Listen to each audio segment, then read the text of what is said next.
नमस्कार, मी संतोष मुंडे. सकाळ ॲग्रोवनच्या डिजिटल प्लॅटफॉर्मवरती तुम्हा सर्व शेतकऱ्यांचं स्वागत करतो. शेतकरी मित्रांनो, मराठवाड्यामध्ये कपाशीला पर्याय म्हणून सुरुवातीला सोयाबीनकडे वळलेले शेतकरी आता मक्याकडे वळत आहेत. मक्याचे दर जे आहेत ते त्याच्यातलं सगळ्यात महत्त्वाचं आणि प्रमुख कारण आहे. सातत्यानं टिकून असलेले दर हे मका पिकाकडे शेतकऱ्यांना आकर्षित करतायत. सध्याच्या स्थितीमध्ये अळीचा प्रादुर्भाव झाला आहे.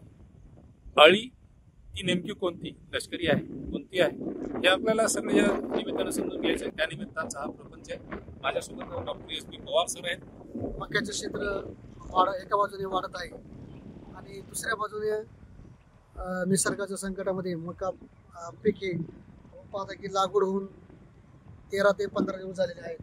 सुरुवातीच्या वेळेसमध्ये अशा प्रकारचे आपल्याला चट्टे दिसतात, नंतर असं कुरतळ दिसतं आणि याच्यामध्ये आपल्याला ही अळी हे आढळून येते आणि त्यामुळं सध्या हा प्रभाव आपल्याला दिसत आहे. ज्या ठिकाणी आपण मका लागवड केली आहे त्या ठिकाणी आपण जाऊन, कारण की आपण दुरून जर बघितलं तर आपल्याला मका पीक चांगला दिसतंय, परंतु जोपर्यंत जवळ जात नाही, त्याचं निरीक्षण करत नाहीत आणि सर्वेक्षण करत नाहीत, तोपर्यंत आपल्याला प्रादुर्भाव झाल्याचं आपल्याला आढळून येणार नाही. आझाडिराक्टिन जे आहे 1500 ppm 50 मिली प्रति 10 लिटर पाण्यामध्ये घेऊन आपण पुंग्यामध्ये औषध पडेल या दृष्टीने आपण फवारणी करणं आवश्यक आहे. त्यामध्ये जैविकमध्ये सुद्धा आपल्याला बिवेरिया बेसियाना ही काही जैविक कीटकनाशक आहे. यामध्ये आपण 50 ग्रॅम प्रति 10 लिटर पाण्यामध्ये घेऊन सुद्धा फवारणी करू शकतो. नमस्कार, मी व्यंकट ठक्के, तालुका कृषी अधिकारी वैजापूर. वैजापूर तालुक्याचं सरासरी क्षेत्र जवळपास 1,32,000 आहे आणि दरवर्षी सरासरी क्षेत्राच्या 60 ते 65% क्षेत्र हे कापसाखाली असायचं.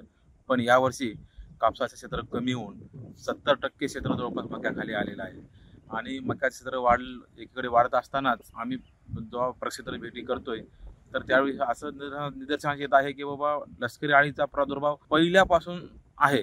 तुम्ही जर सुरुवातीपासून जर लष्करी अळीचं नियंत्रण नाही केलात तर मका पिकाचं मोठ्या प्रमाणात नुकसान होणार आहे. त्यासाठी सर्व बाजूने प्रयत्न चालू आहेत.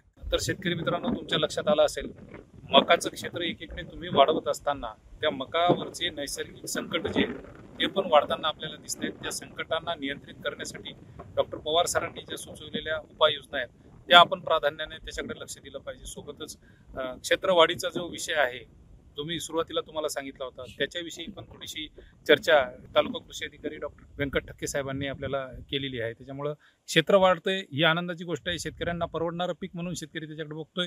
तर परवडणारं पीक नुकसानीचं होऊ नये याच्यासाठी सुरुवातीपासून काळजी घेणं हीच आपल्या हातात आहे.